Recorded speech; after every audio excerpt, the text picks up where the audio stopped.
time for Two Guys and a Goalie with Dustin Nielson, Matt Kassian, and the goalie, Joaquin Gage. Well, this is bigger than that time Alpha Flight fought the Avengers.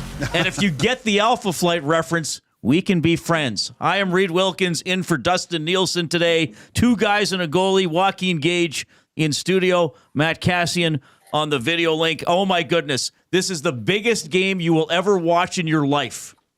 Okay, maybe not. But wait, we got to hype it up a little bit, right? It has been a fun tournament. Close. It has come down to the two teams I think everybody wanted in the tournament, in the final, unless you're Swedish or Finnish. But I think certainly this is what the NHL wanted, what many of us wanted. Canada, the United States, just after 6 o'clock tonight in Boston. It is the number one story. Cass, I'll just say hi to you because I think we have to get a quick story from Gager on the jersey. But how are you doing, Cass? I'm good. I want to hear the story. Let's hear the story. Let's get the story. What's the story? I mean, the jersey. For those of you on the audio streams, Gage in a red Canada Gage 31 jersey. I was at junior. There's always the desire to play for your country, right? Like it's usually World Juniors or maybe there's an under 18 team. That never happened for me at any point. But I got to actually Tom Rennie. Called me one summer where I was at probably the lowest of the low of my professional career and asked if I would come to camp on a tryout to join Team Canada. And I ended up making the team and getting one of these, being able to go to every corner of this planet with this jersey on and play hockey, which was phenomenal. What they say is true, you know, that when you don the maple leaf, it's a different feeling. Everyone looks at you a little bit differently. You're the powerhouse of hockey. There's a lot of respect and a lot of pride when you put this thing on. So I dusted this thing off and thought it would be a great opportunity to wear it in today. Now, assuming that the Hockey DB page is accurate and updated, I'm looking at some of the names of players on this team. Kent Simpson, Kent. I've heard of. Yeah. It says Jason Spezza played a few games. He was my roommate actually in a little tournament in Ontario where we played against the Slovak national team. Wow. He was 16. Yeah, he had 10 points in 9 games. He was unbelievable. He was toe dragging grown men like they were just ridiculous. We were like, oh my gosh, this kid is going to be outstanding, and he was. Todd Ellick played a few games at the Spengler Cup that year. Jeff Petrie, RIE at the end. Yeah, no, that was just a couple of games. This is quite a list, and Cass, this is important here. Gager had 2 assists in 25 games. I was offensive on the big ice, Reid. Yep. Saw that big ice well. That's awesome. Gage, that jersey's awesome. Yeah, we were. Yep. I never on the crest. I love this. I think Zach took a picture of it, but the old Canada crest is just out of sight. I love it. It's beautiful. Yeah, I love it too. No, I never got the chance to. I back when I was like 14, you know, when they start the Hockey Canada 13, like that whole program really takes off. I got my invite to it was called back then the Pioneer Chrysler Cup, which was like the entry into that whole program. Mm-hmm. And it was at the same time that my family had a family trip booked to Mexico. So my parents were like, yeah, no, you're not going. And that was it. They never called me again. Yeah, that was it. No invites after that. Yeah. Cass, I'm pretty sure, I mean, you say yourself that you probably cut your career a little bit short and had the possibility of going to Europe, and you most likely would have been chosen to go to one of the tournaments at one point. If it was Germany, maybe you would have played in the German Cup, obviously there, you know, and stuff. So, I was lucky enough. I played in the Sweden hockey games 2 years, one with Team Canada and one just because I played in Sweden too, and it didn't cost them anything to drive me there. So how often do you pull this jersey out and wear it in public? Well, it has my name on the back, so it's kind of I don't. I mean, I always joked if I could have worn my jersey to the bar back in the day, I would have. But no, I leave it for my. I think my son took it. My wife takes it to work when Canada or the Olympics or something like that. My daughter wears them to school. It makes more sense for them. Right. Yeah. Yeah, because I've never seen this. You've never told me about it before. So this is pretty cool. I'm glad you pulled it out today. And it's nice. So Cass Gage wasn't walking, like, you know what? He's a pretty understated guy, big picture, and wasn't walking around the office yesterday. Well, you know what, guys? I think I'll wear the old Canada jersey tomorrow, or wait for me. Like, he just kind of strolls in today. Oh, hey guys, I'm Joaquin Gage. Like, so he's trying to soft play it. It's like the soft flex, not a big flex. It's a soft flex, right? It's well, like along with a lot of flex. the rest of my body, it's all a soft flex at this point. Yes. How many muscles do you pull putting the jersey on? That's the question. Just a lower body, let's say a lower body injury, just putting this thing on. Here's how we expect the teams to line up tonight based on the morning skates. McDavid between Point and Stone, McKinnon with Crosby and Reinhart, Cirelli centering Hagel and Marner, Bennett between Marchand and Jarvis. So Jarvis comes back in for Konechny. Taves with Makar, Morrissey with Parayko, Sanheim with Doughty, and Binnington once again in net.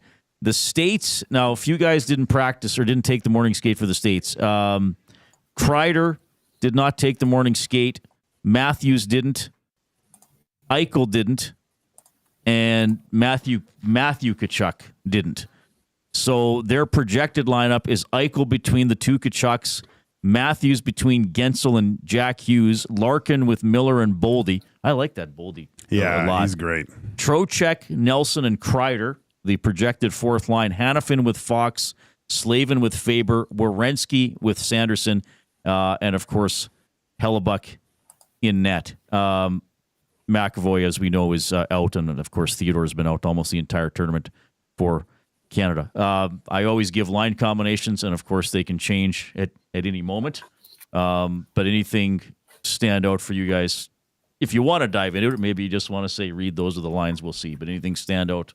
I mean, it's a different time, so I mean, we've gone over this in the years past about pregame skates. A lot of guys don't even take them anymore. Just on the Tkachuk brothers, I thought that Brady going down awkwardly, and then he missed practice.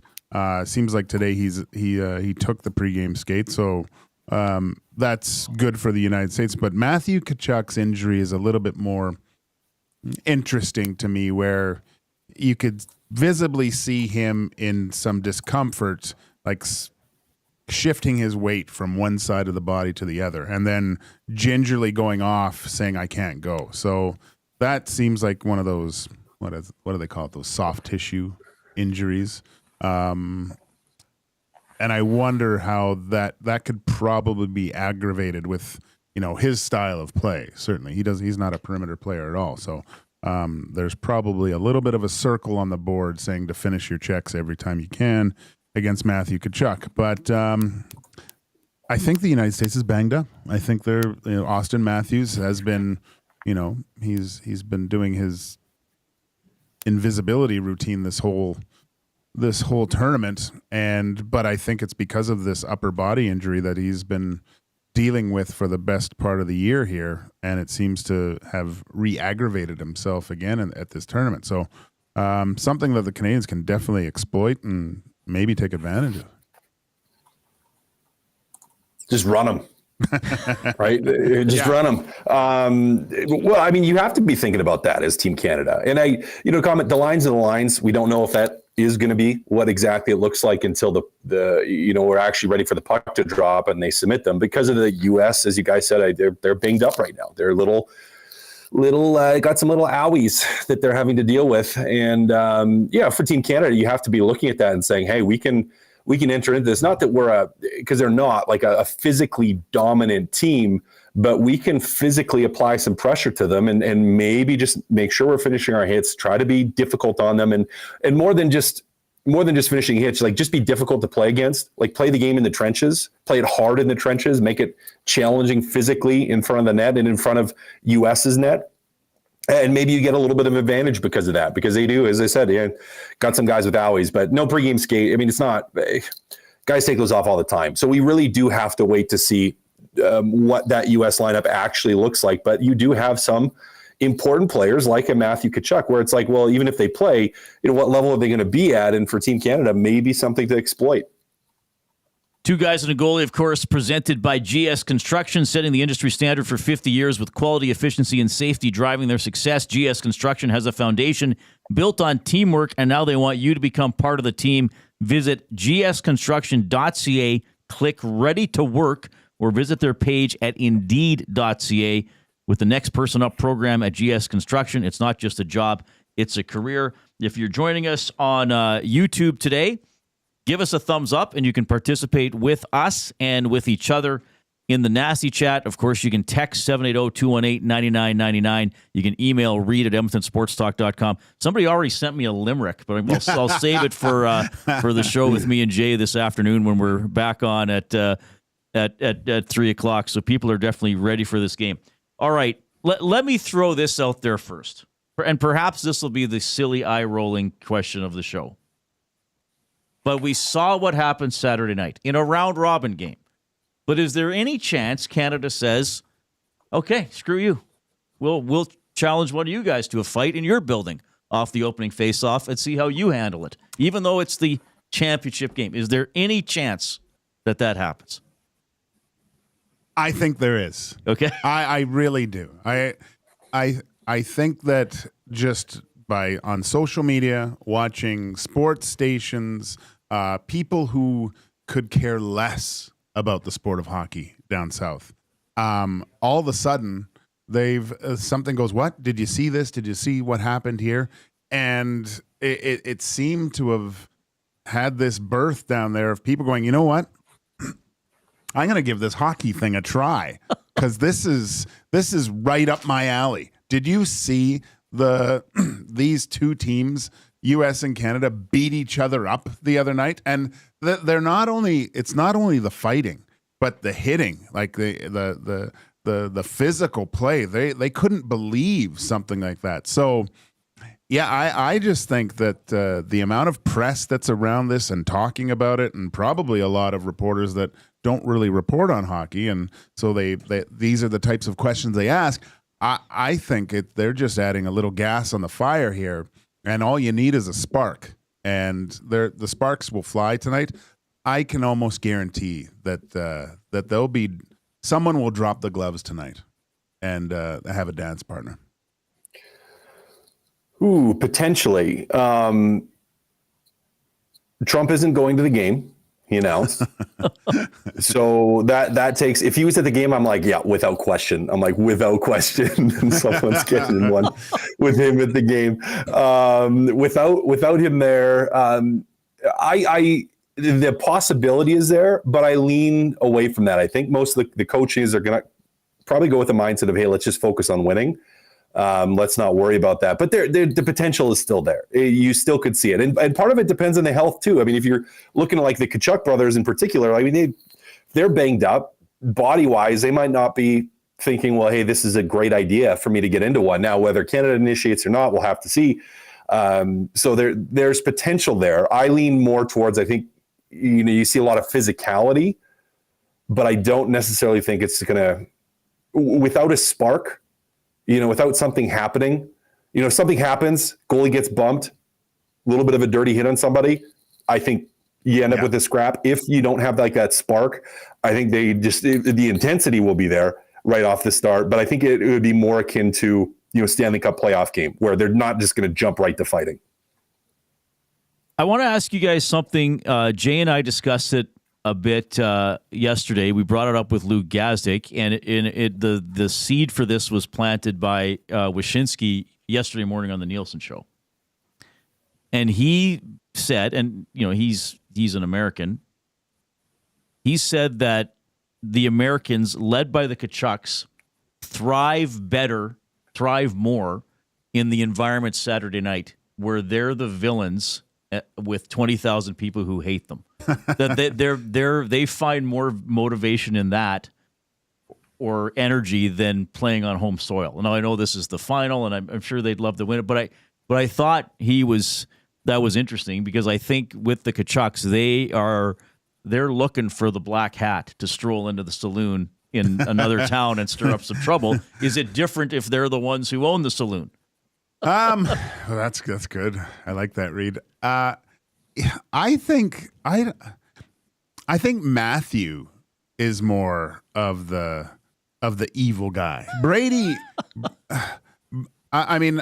Brady plays in Canada, plays in Ottawa, plays that style, but he's not. I don't think he's that player that, he's not that pest. He's a hard-nosed guy to go up against, and if something, you're going to have to deal with him at some point if you do something stupid. But I just find Matthew, he just loves bathing in all of this, like just with his within the interviews and the vile he spits towards everyone else. Like even he won't say anything nice about Canadian players at all. Right? So nothing. Like even when they asked him, "Oh, what do you think? Who's the best?" They went through who's the best player. Who do you think? Yeah. And everyone's going, "Oh, it's McDavid. It's Crosby, whatever." And I mean, there's some guys obviously that mentioned some U.S. players. I'm not saying they're not as good, but Matthew right away just "Oh, it's Barkov. It's Barkov." Like there's no. He's not saying McDavid for sure, and he just has that little bit of extra. Poison in what he says, and you're just like, ugh, I don't like that guy. Unless he was on our team, then we'd love it. Then you'd absolutely love it. I get what Wyshynski's saying. I think there's enough anti-hero though. I mean, he's like even playing at home, he's still a villain, but he's your villain. Yeah. Right? Like playing in Boston, where it's like, yes, maybe there's not quite as much of that negative booze and they hate me to feed off of, but there's just as much of a,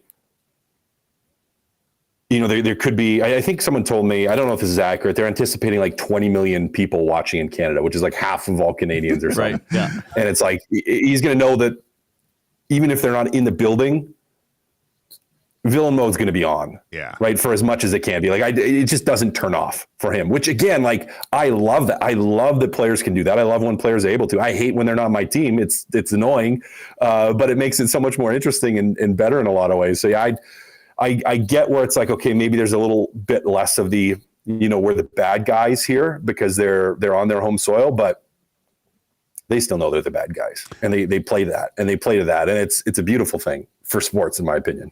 I saw just on like TikTok or whatever, there's a woman lying there and going that she needs to go through serious therapy, and she mentioned she's a Leafs fan, but why am I starting to like Brad Marchand? I can't do that. Something she didn't like this Four Nations. I got to watch now, and I want Canada to win, but how am I starting to like this person right now? It was really funny and well done that she did. I'm glad you mentioned the potential audience in Canada. I'm on ESPN.com right now. Their lead story with the picture is Spurs shutting down Wembanyama. Did I say that right? Yeah. On the left-hand side, they have a little subscribe now for ESPN Plus, and the first thing it says in that list, though it's smaller, is Four Nations Face-Off Final, USA versus Canada. On the right side of ESPN.com, they have their top headlines. The fourth story down, after an NBA and two NFLs, both about the Eagles, the fourth story down is about the Four Nations Final, but this is the headline. Four Nations revitalizes hockey betting ahead of final. And then if you scroll down with my mouse wheel, the next featured story in the middle is the headline, after fizzled tailgates, Falcons superfan Bird Lady faces criminal charges. I do not know what that is. I'll have to read it later. And then it says Four Nations Face-Off Championship. There's a picture of one of the fights from Saturday, and it says, who wins U.S.-Canada rematch? Goalie confidence, X factors, keys to victory. We're going to have our X factors in a couple minutes. So the first story you would see to click on is about hockey betting being revitalized. But, I mean, I get that. You got to write to your audience because, as much as I loved the NFL and the Super Bowl, I didn't know who the fifth receiver who might have to play for each team was. So, a D pairing and things like that might be somewhat foreign even to casual sports. I remember several years ago, I was working with a young woman at City TV, and her boyfriend lived in the States, and he came up to visit for like a month or something, and I took him to a Golden Bears game. And he knew about hockey. So we're watching the game, and 40 seconds in, what happens? Both teams change lines. Yeah. He leans over to me and goes, why are they taking their starters off so early? So anyway, I'm not. I know there's plenty of knowledgeable American hockey fans and stuff, but I'm just saying on to me, the primary sports website in the United States, it's the first. The story is betting focused. That's I had to look myself, Reid. That's really funny that a bird lady facing criminal charges. Clickbait, man. Clickbait on that one. They're just trying to suck you right in. Yeah. It's and then it's not even, of course, I'm sure it would be, but it's not pictures of scoring goals or anything. It's people fighting, right? So it's, but that might get people to click on it a little bit quicker, I guess. Yeah. Well, that is going to be very remembered from this tournament is how the first 9 seconds of that game went in Montreal. Joaquin Gage, Matt Kassian, Reid Wilkins with you, two guys on a goalie. I'm filling in for Dustin today. You just saw him. Well, you saw him in Boston on the Nielson show. You saw him on the Lock Shop from Boston. He's going to join Jay and I just after 5 today. So nice. Basically an hour or so before the game starts as he's going to this championship game tonight. So this leads in well to something Gager wanted to talk about today. Winning means more to which country? It's what Gager texted me. I mean, well, we said there's going to be 20 to 25 million Canadians probably watching this game tonight, over half the country. And I just I thought that just because of what transpired, that it might give the NHL and hockey a little bit more of a boost.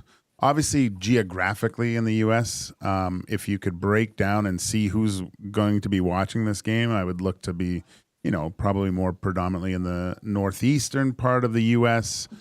Pockets. I would say, around California, there might be, people in Phoenix that miss their old team and things like that. It would be neat to see where it's concentrated. But again, as you just laid out, Reid, the fact that this thing isn't even at the top of any of the top sports broadcasting websites in the U.S.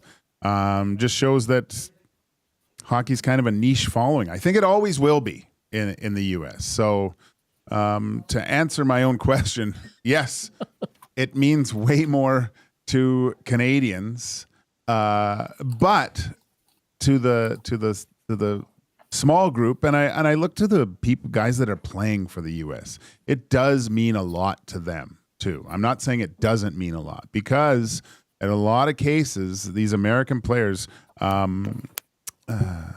Patrick Kane said a really cool thing a few months ago, I think, and he was talking about this and possibly playing or something along those lines. And he goes, oh yeah, I want to play. I want to beat Canada. And he goes, you don't know what it's like when you're that kid coming up from America. And I played against some of these guys, and I don't know if you did too as a kid, Cass, but an American kid would come up and they'd be raving about him, right? And he'd be good, but he would just be one of the other good guys usually coming up to play. But we had all heard about this kid. And so Patrick Kane says, I was one of those guys that was really a really good American hockey player, but I had every single Canadian tell me how terrible I was, so I really wanted to stick it to them. So, and that was his kind of motivation, right? And I go, I get it. That's cool. So, yeah, this is something that you don't want to go back to your home dressing room. And when everything picks back up and all your American teammates are looking at you side-eyed and going, oh, well, who's the best now, right? You want to hold that kind of swagger and that we're still the best going home. You know, that's big. That's really huge. So it means a lot to the players involved for the U.S., but on the whole, it means way more to Canadians. Probably. I guess my one point of interjection, and not even disagreement, but nuance. My one point of nuance to it is if the U.S. loses and Canada wins, people in the U.S. will be like, yeah, no one cares about hockey. However, if the U.S. wins, then it will be on the top line front page of all the U.S. Sports media and other media too, because they're going to be like, U.S. wins, Trump sticks it to Canada, right? Like that's what you're gonna say. I'm not, and there's not saying there's even anything wrong with that approach to it, but I mean that's what you're gonna see, guys. Is like if Canada wins, they're gonna be like, yeah, whatever, no one cares about hockey anyways. If the U.S. wins, they're gonna be like, yeah, we're the best in the world. You guys suck. Like that's what's coming down the pipe. And it absolutely in the dressing room, like locker room, Gager, and you nailed it on that. Like, and with the Kane comments, like it means just as much to both teams individually, the players playing the game to win. It does. Both teams are going to desperately want to win this thing. They're going to win it for their country. They're going to want to win it for their teammates. They're going to want to win it. Like they are going to want to win it. But from a fan standpoint, we probably put more, and even just all the tariffs and politically everything that's going on, I think people in Canada are just they're going to feel more deeply about it. The U.S., it's just, if they win, they will feel deeply about it. If they don't, they're just going to be on to the next thing, the next bird lady, whoever that is. Right. That's right. The next bird lady. I'll just say this, and I'll kind of leave it here. By the way, if you're watching on YouTube, thanks for jumping into the nasty chat. Let's hit the thumbs up. Let's see if we can get 100 and higher in over the course of the lunch hour here. And I want to dive more to this on my show with Jay this afternoon. I think to Canadian hockey fans, not losing is more important than winning. And I'll just sort of leave that. That's a fair statement. Yeah. Both you guys are nodding. Hopefully some people on their lunch breaks are driving around. But Jay and I will talk more about that. But yeah. I get what you're saying. Yeah, I think everybody gets what I'm saying. But we'll talk about that, and maybe people will share either how they feel now or with you and Hernan or with Jay and I throughout the afternoon. All right, let's go to this question, and I'll answer it first since I suggested it. Who is the X factor for Canada? So when I was still at Ched, when Vegas beat out the Oilers, I went on Regina Radio the next day with Jamie Nye, and Drew Remendo was still doing that show. And they wanted me to break down the series and talk about it. And I said, I think I just sort of said it. And I said, Vegas won this series, and they're probably going to win the Stanley Cup because when their players put on hockey equipment, they turn into a bunch of miserable bastards. They're the nicest guys probably off the ice and all great teammates. And you know who the leader, the biggest miserable bastard is Mark Stone. Yeah. And, you hate to play against him. You kind of look at him and say, how is he a good hockey player? Like, is he the most athletic? Is he the best skater? Does he have the hardest shot? Is he the best passer? Like, I know he's in the NHL and he's on this team, so he obviously has elite skills, but he's kind of like one of those guys, like, you'd need an extra guy for rec league or beer league, and somebody be like, "Oh, I'll call my buddy Mark," and he would walk into the dressing room, and then they'd be like, "Who's this furry guy that like probably is going to be the least coordinated player on the ice?" And he's joking around, and you're like, "Oh, at least he's fun." Yeah. And then you go out on the ice, and his team wins 12-2, and he has like 9 goals and 3 assists. So and now he's with McDavid and Point, and I think, we talk about the Kachucks thriving. I think he's going to thrive in this environment. Like hopefully he's Canada's miserable bastard in this game. And not that people aren't motivated, but he's also one of those guys that his energy can pull people with him as well. So I'll go with Mark Stone. My predictions were terrible last week when I was on the show with you guys, though I know we were kind of half joking about them. But I will say Penner's Pancakes. Mark Stone has by far the best constipated look on his face at all times. Yeah. So I'll go with Mark Stone, and he's obviously got McDavid with him, and Stone knows where to go to have his stick on the ice and maybe chip one in. So Mark Stone will be my X factor for Canada tonight. How about for the U.S.? Who do you got in the U.S.? Well, I can't take Kyle Connor because he's scratched. Well, this is easy for me. I'm going to say Matt Boldy. An X factor? Because I'm not taking a star for this, right? Like I'm not taking a star player. I'm taking maybe kind of the unsung guy. Yeah, I think Boldy's a great finisher, big guy. I'll go with him for the States. Yeah,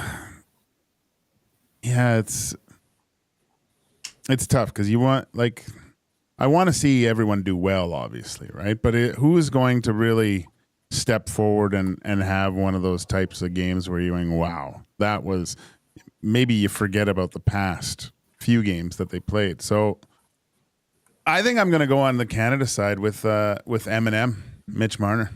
Has scored a huge goal, obviously first, but has been somewhat invisible for a lot of these games. And again, hearing from a lot of Toronto Maple Leafs fans, that's kind of what Mitch Marner is. Doesn't do a lot of things, and all of a sudden he comes up with a big play, a big goal. And I think for Canada to have success, he has to have I'd like to see a 60, or maybe even, it doesn't even have to be 60, maybe a 55-minute game from Mitch Marner, right? Where he's really noticeable out there, and that kind of Mitch Marner dancing in the offensive zone and creating havoc. So I'm going to go with Mitch. And on the U.S. side, maybe it's not just.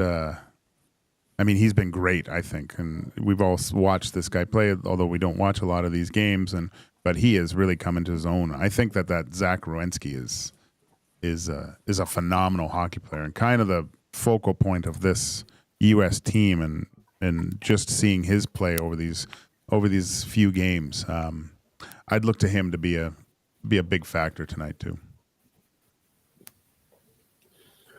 Yeah, Werenski, nice. I kind of think like more low key because he's fantastic. Not that the guy I'm going to go with is not low key either.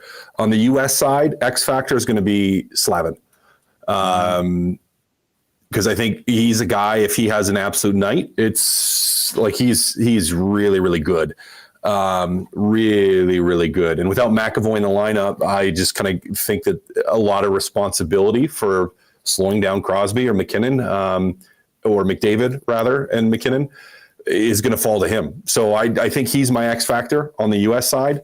On Team Canada, I like the Mitch Marner pick. That's a good one. I'm going to go with recently reinstated Seth Jarvis, though, on the Canadian side. Understated guy, out of the lineup, steps back in, may not have a massive role, but it strikes me as the type of game that you have a really young guy on the up and up from a career standpoint, that maybe is going to rise to the gravity of the occasion, and in the few minutes that he gets, manages to have an impact and make a difference on this game. So I'm going with, I will absolutely go with Seth Jarvis for Team Canada. All right, so for those of you wagering at home, we have selected the players not to put money on tonight to do anything. Yeah. I did say Kyle Connor was going to lead the tournament in goal scoring. He's not expected to play tonight. Yeah, that was my pick last week. All right, so that was fun talking about X factors. So I got another question for you guys. So, like, this is called it's officially called what, the Four Nations Face-Off Final. It's not the gold medal game. Nope. It's the bigger cash game, I guess. So my question is, and I'm not going to have much of an opinion on this because I've never played and won anything.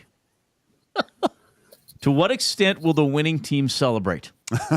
Will this be gloves in the air, sticks thrown in the air, helmets off, mob your goalie? Will this be more along the lines of like I look at how the Oilers celebrated the West Final? Pretty big hugs, pretty excited, everybody lining up to hug Skinner and good hugs, but equipment's still on, and then go respectfully shake hands. So that is my question. To what extent will the winning team celebrate tonight? Well, I think that it's going to be different for either team. If the U.S. wins, I think you might see some gloves in the air and a big celebration if it's Connor Hellebuck at that point, and they're going nuts. I think they're going to feed off the crowd. This is going to be look. I think they're looking at this as we've been talked about as having the better team for the last few months of what we can put on the ice now. We really like our chances going into the Olympics next year. This is kind of that stepping stone. I think you'll see some very, very happy U.S. players, and going into the night, it will probably be a very fun party. On the other side of that, I think that if you see Canada wins, it will be much more subdued than the U.S. team. I think this is it. Like you said, I think it would be more of a relief that they've won at this tournament and still flex their muscle as Canada's superpower, I guess, amongst the four nations, and just like, okay, status quo. There will be maybe some Coors Lights, but I don't think it will be as exciting for these guys, just because of the been there, done that factor with a lot of the veterans that are in that room, and with I don't want to say a total focus, but a slight focus to, this was great, but the real thing is the gold disc that we might be able to get next year altogether. Yeah, I kind of disagree. I think Canada celebrates just as much. I think you see I don't know if you will call it gloves, like throwing the gloves, but yeah, no, you know what? Actually, I'm going to go with that. I think they do. I think both teams would celebrate, maybe not quite to the level of you won the Stanley Cup, because I don't think it's at that level, but there's going to be a big celebration, massive celebration. I mean, the intensity for this, as we saw from game one, has been very high. The importance of this to the players is very high. The importance, particularly in Canada, to the country is very high. And, as we talked about earlier, I think in that dressing room on the U.S. side, it's also very high. Right, like they want to win this game. This is important to them. So I think you see a big celebration. I think both teams, whoever wins, it's going to be gloves off, mobbing the goaltender, and enjoying the moment. I don't see a subdued, like, we're just going to go get fist bumps and kind of pat the goalie in the head and that's it. Like you're gonna, the fellas will celebrate whoever wins this game. The winning team is going to go ham, as it were. All right, and maybe it depends how it happens too, because I asked a couple people around the office what they thought. 5-1 could be different than Do you know winner. What's the rules for? Is it the same, like 3-on-3? No, it's 5-on-5. Is it? Okay. 20 minutes. It's NHL playoff overtime tonight. Okay. 5-on-5, 20 minutes, go until somebody scores. Wow. Wouldn't that be amazing if it went like 5 overtimes? Oh, that would be great. American fans new to hockey would be really confused at that point. It's like, don't they just start kicking field goals at some point? Or no? Sure, I'll get a little one.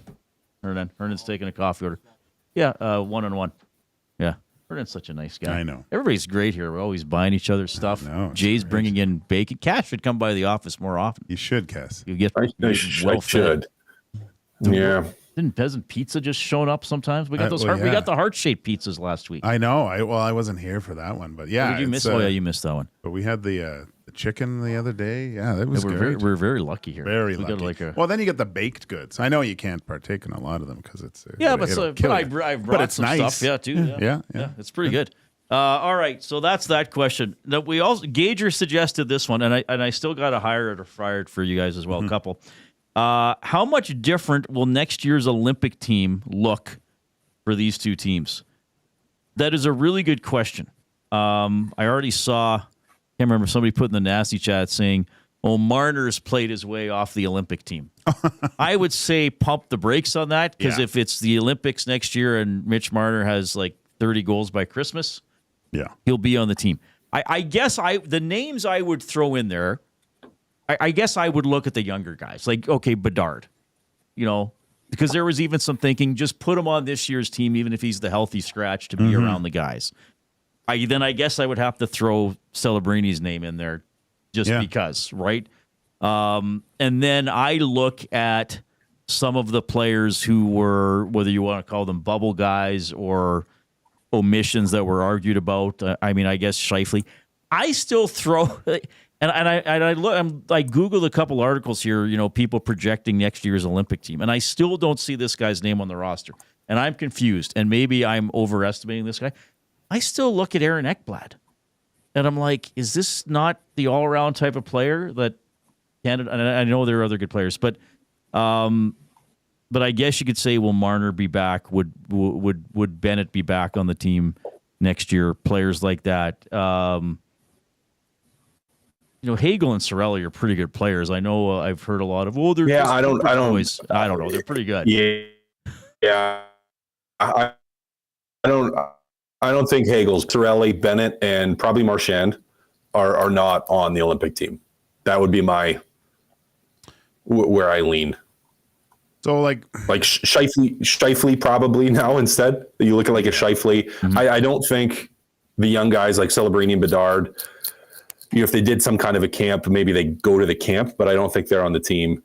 I think Hyman might be a name, that pops in there. There's a couple other guys maybe, but yeah, I can't see. Konechny too, you could also take a look at and say even potential. Basically all the guys that haven't had good tournaments where the likelihood of them re-upping is I just kind of lean away. I just think they'll try other guys. I think they'll keep the core the same. Your top guys will stay the same, and I think they're going to rotate out some of those other guys. Yeah, Hyman's an interesting one from an Oilers perspective because if he starts the season better, he's probably on this team. He's on the team, yeah. Yeah, I would say, and I think the first concoction they were trying to make was to see if Mitch Marner and Connor McDavid could had some sort of chemistry there, right? But Reinhart isn't really that Hyman type of player. Like he's a really good player, scores a ton of goals. But I think what they've realized is they need someone to play with McDavid that is kind of that junkyard dog style, and that's the Mark Stone. That's the Zach Hyman, right? So I think Stone's on the team next year, barring any LTIR issues around that time. But I think it's a no-brainer to bring Hyman next year just because of the chemistry that he has with Connor McDavid. Yeah, and then the goaltender, could there be 3 new goaltenders on the Olympic team? Probably not. If Logan Thompson, let's see what Washington does in the playoffs. And I still think that he's got to be on the short list anyways. But if he has success in the playoffs with Washington and starts the year the same kind of way as he did this year, I don't know how you don't have him almost at the top of the list here, right? Because really, Montembeault, I haven't watched too much. I've seen games. It seems like all he got was shutouts when I watched, but so he looked pretty good. I like Aiden Hill too. I think he's a very reliable, good goaltender. It's funny of the situation that Canadian goaltenders are in.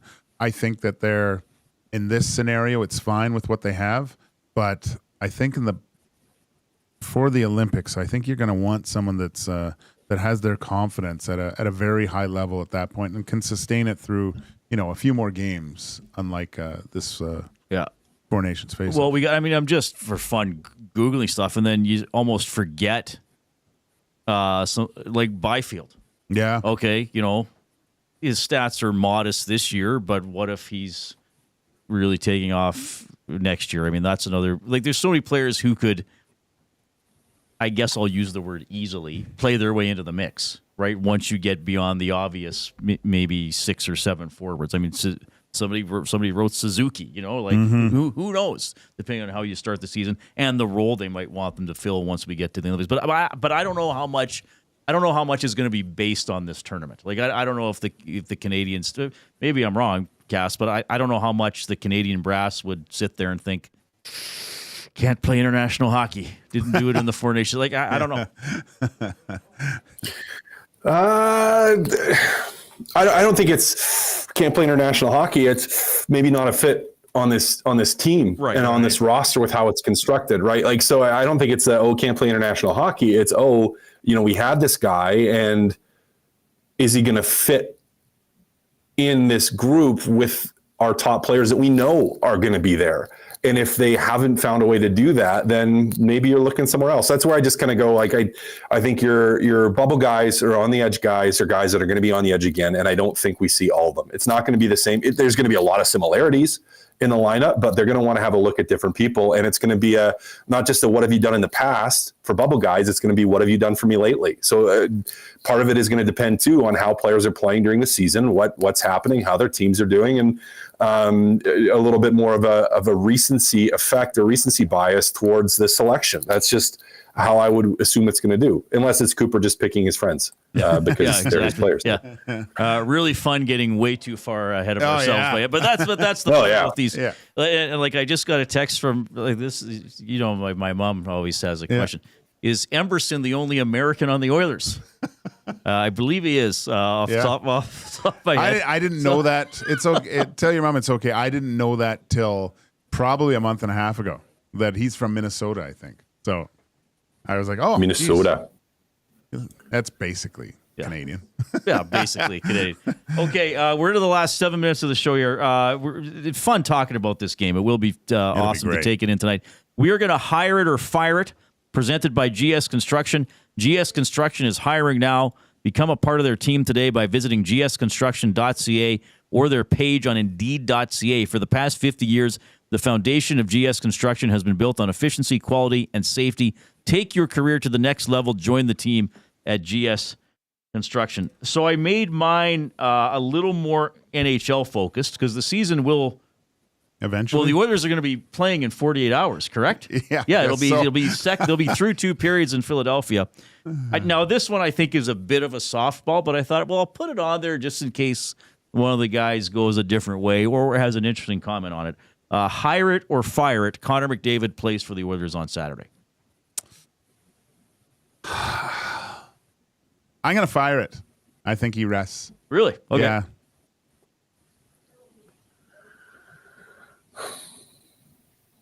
Yep, I'm gonna fire too. I think he rests. I think you're right. Yep, I think he. I think they give him 1 game. I think he'll play on Sunday. I think they'll give him an extra day's rest. But not Ekholm and. I think. No, Ekholm's playing for sure. Oh yeah. Marvis is playing for sure. He still sounded sick when he was doing interviews during this tournament. Yeah. They got to get him in the what Buggy had, but I don't know, the big hyperbaric chamber. Yeah, get him in the hyperbaric. It's not in Sweden where they do the dive in the cold water, or do they? Or is that Finns do a lot? Finns do that more. Yeah. Swedes There's a word for that. Yeah, the diving in the ridiculous. All right. I'll hire it. I think he plays. Okay. I just think that's him. That he doesn't want to walk into the dressing room and be like, "Hey guys, Did you see what I was doing for the last week and a half? Yeah. Like, okay, it's Philly, all right. Like, I know that. You know what I'm I saying. think they do something to keep him in his hotel room. Whether it's like, here, Connor, have this pill; it'll make you feel better. Leon locks him in the room. Yeah, or he goes to grab the doorknob and it just falls off. Right, it locks him in his hotel. Yeah, that's He can't get up. Yeah, he goes in the shower. It's just gas. Yeah. Puts him to sleep. Okay, hire it or fire it. The NHL will go to 10 minutes of 3-on-3 overtime next season, based on a couple glimpses in this tournament. Okay, I'll say I'm hiring this because I think now, and based on some of that athletic survey they did and just some other stuff you see, I think there's an appetite for the players to do it. That they don't want to go to a shootout. They'll take getting to the plane 5 minutes later on a road trip or whatever to try to decide the game, in more conventional 3-on-3 skilled hockey as opposed to just a penalty shot competition. I'm going to hire it selfishly. I loved the idea of shootouts. I thought it was a cool, I don't want to say gimmick, but I thought it brought more fans in and it got exciting. But now I'm not a fan of it. I don't like the skills competition at the end to decide a game. I want to hire it because I thought that seeing 10 minutes and having a little bit more time, it'll get done anyway at some point. And I loved it. I just loved it. So I'll hire it. I'm going to fire it because the players might not want it. And I think the PA, it's going to take more time to lean towards that because it's only your star players that are going to play really in overtime. And I think you can move to like a 7-minute, and I would see them doing that, like where they're going to go up incrementally, like where it's 7 minutes or 8 minutes before going all the way to 10. So yeah, I gotta fire it, guys. I don't think it happens. Not right away. Not right away. That'd be interesting if they went to like 7 or 7.5 minutes, like split the difference or Yeah, something yeah. like that. But I don't want to make you guys nervous here. Thankfully, this just came up at the end of the show, not the beginning. Dustin Nielson is apparently tuning in. Wow. He says, let's go, boys. Great show. Awesome jersey Gager. And I was listening to Dustin this morning. Most of the show was done in his now Boston accent that he's very, very proud of. It was pretty good. Well, he's good at one sentence. I'm not even going to try to say it. It was something about the harbor and Harvard Yard and looking for his car keys and khakis or something. That I'm not going to try to reproduce it, but he's certainly adopting the Boston lifestyle. I love it. The Except accent. for the seafood. That's all. No more lobster rolls, Dusty. Oh yeah, I wonder what he's eating down there. Oh, he said Shake Shack at 11:30, so that's. Oh yeah, I heard the Shake Shack. I've never had. Do they have Shake burgers Shack. there? That's what it is, isn't it? Oh, I thought it was just milkshakes. Oh, really? Shows you what No, I I think it's. I'm taking it too literally. Yeah. No, I think it's it's those smash burgers in there. I'm pretty sure. Okay. So. That's me like going into a Shake Shack in a mall of complaining. It's like this isn't a shack. It's not an actual shack. Yeah. It's false advertising. Why did you name your store this? All right. There's always money in the banana stand. Final minute. Cass, final word. I don't want to do score predictions. No. I'm gonna go with Canada. How do we you got to know? go with, even though I picked the States pre-tournament. Yeah, now, no, I usually don't do this, but I'll go against myself and take Canada. I love the fact that I become a fan for 2.5 hours today, and it's just awesome. Awesome. I should say 9-0 Canada, just to be really different. Usually Cass says that. Cass does that. Yeah. Or is that just with Oilers, Cass? Just Oilers prediction. Oh, We're not here, Cass. We're not hearing you for not some hearing reason. you. We're not ignoring you. He's probably been talking We've been talking over him in his. No. Oh man. Yeah. 7-1, 8-1 Canada for sure. There he is. Absolutely, There he without a doubt. there we go. He just came in to say 7-1. I remember Kelly Rudy did that on my old show for Grey Cup picks. Yeah. He was like, I don't know, 82-1. And I was like, okay, well, yeah. Perfect. Okay, Cass, enjoy the game tonight. That is You Matt guys too. Kassian. It's going to be a fun one. He is Joaquin Gage, who's going to stay right in that chair. Do not get up, Okay. because he's got the show with Hernan Salas, who you may, if you're watching on YouTube, brought me coffee. And I'll be back at 3 with Jay Milne for the Reid Wilkins Show. Talk to you soon.